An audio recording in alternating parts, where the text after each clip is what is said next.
Moving on to next speaker, Tony Colaprete. Hi, thank you. Next slide.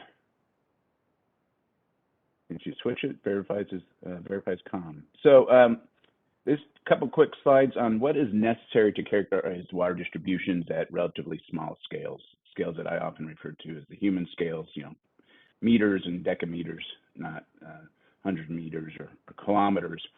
And we are borrowing techniques from terrestrial exploration that you heard about earlier, in particular, looking at how you can build mineral models or resource models using statistical approaches.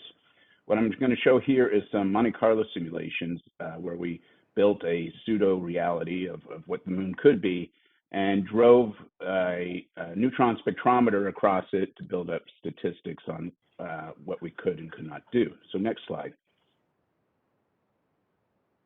Thanks. On the left shows a simulated make-believe water column concentration as a function of space, or with a spatial distribution, and that distribution and depth, burial depth distribution could be varied in any way we pleased.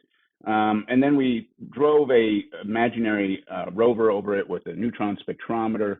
That's what's shown on the right. The black lines indicate the rover traverse path. And we could do this thousands of times and build up statistics using just the data from that neutron spectrometer to characterize the overall distribution of bulk water or hydrogen in this region. Next slide. And this is an example of some of these results. What we did do as well is use the data from the neutron spectrometer and used a Kriging technique, which is a Gaussian regression technique, to interpolate everywhere else we didn't measure. And what's shown down in the bottom there is the actual water mass to the left, the predicted using just what we measured with the neutron spectrometer, and that this neutron spectrometer included instrument error and uncertainties, Poisson error, et cetera.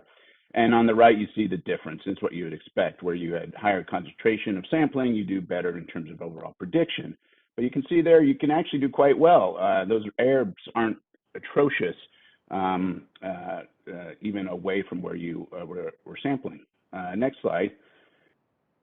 This basically summarizes a number of these model runs where this plot shows a 1 sigma uncertainty in the predicted water as a function of the sampled percent area or the total number of unique samples. And I think this jives really well with what Laz would say is not knowing what you're going to get, and that's really what this, or what is there in terms of distributions. You need something like 50-ish samples to get your uncertainties down to a reasonable level. And that's what these models were really building on.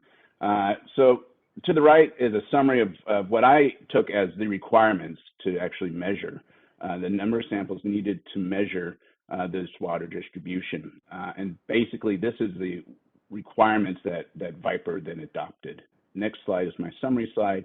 Basically says everything I just said. To understand the distribution at small scales, you need to do a necessary amount of sampling. A single lander